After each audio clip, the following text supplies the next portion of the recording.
আল্লাহ পাক রব্বুল আলামিন কোরআনুল কারীমে ঘোষণা করে দিয়েছেন, ও আমার মার বান্দা বান্দীরা, তোমরা যদি আমি আল্লাহকে ভালোবাসতে চাও, তোমরা যদি আমি আল্লাহকে মহব্বত করতে চাও, তাহলে আমার নবী মুহাম্মদুর রাসূলুল্লাহকে ভালোবাসতে হবে, আমার নবী মুহাম্মদুর রাসূলুল্লাহকে মহব্বত করতে হবে।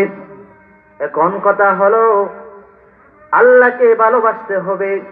যদি আখিরাতে গিয়ে শান্তি চাই, যদি আখিরাতে আল্লাহর তৈরি জান্নাতে যেতে চাই, তাহলে আল্লাহকে তো অবশ্যই ভালোবাসতে হবে। আল্লাহ পাক রব্বুল আলামিন বলে দিয়েছেন, যদি আমাকে ভালোবাসতে চাও তাহলে আমার নবীকে ভালোবাসতে হবে। তাহলে নবীকে কেমনে ভালোবাসবো, আমরা কেমনে নবীর ভালোবাসা প্রকাশ করব?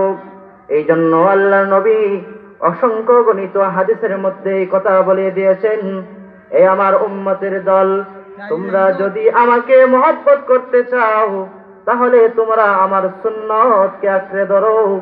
আমার একটি বিন্দু থেকে বিন্দু, ছোট থেকে সুন্নত যদি তোমরা আমার আদায় করতে পারো তাহলে আমাকে ভালোবাসা হবে। আর যেই উম্মত আমাকে ভালোবাসবে, যেই উম্মত আমাকে মহব্বত করবে আর আমার সুন্নতকে আঁকড়ে ধরবে, একটি সুন্নত আদায় করবে, আমি নবী কথা দিলাম কঠিন কিয়ামতের ময়দানে আমি ওই উম্মতকে নিয়ে জান্নাতে প্রবেশ করব। সুবহানাল্লাহ। তাহলে আল্লাহকে ভালোবাসতে হলে নবীকেও ভালোবাসতে হবে, এই নবীর সুন্নতকে আঁকড়ে ধরতে হবে।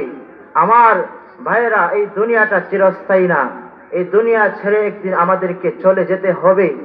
যেহেতু এই দুনিয়া থেকে চলে যেতেই হবে, তাহলে এই দুনিয়ার মোহে পড়ে, সম্পদের মোহে পড়ে আমরা যদি আখিরাত ভুলে যাই, আল্লাহ তৈরির জান্নাতের স্বপ্ন না দেখি, তাহলে আমরা পথভ্রষ্ট হয়ে যাব। আমরা সবসময় আল্লাহ তাআলার ইবাদতে মশগুল থাকতে হবে।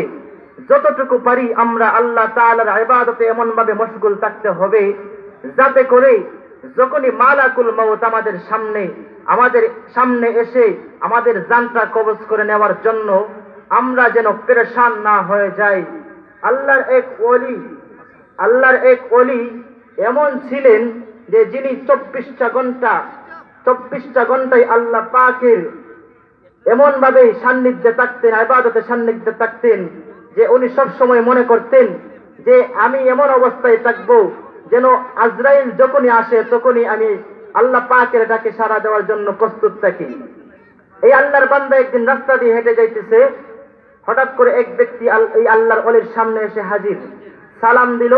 ওই আল্লাহর বান্দা সালামের উত্তর দিলেন।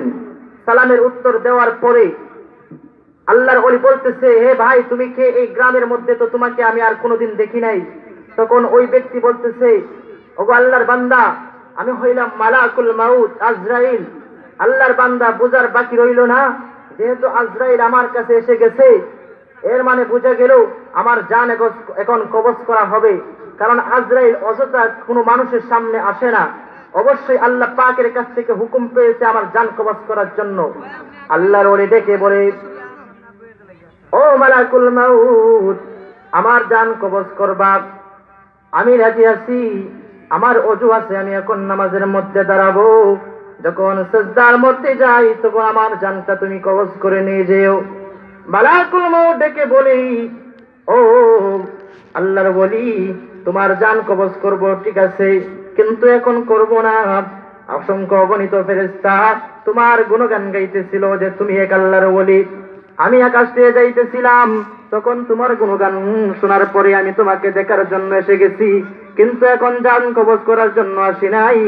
যেদিন আমি তোমার জান কবজ করার জন্য আসবো, সেদিন যদি তুমি এই অবস্থায়, ওযু অবস্থায় থাকতে পারো, তাহলে আমি খালি হাতে আসবো না, জান্নাত সাথে নিয়ে আসবো এবং আস্তে করে জান্নাতটা দেখায়া তোমার জান কবজ করে নিয়ে যাব।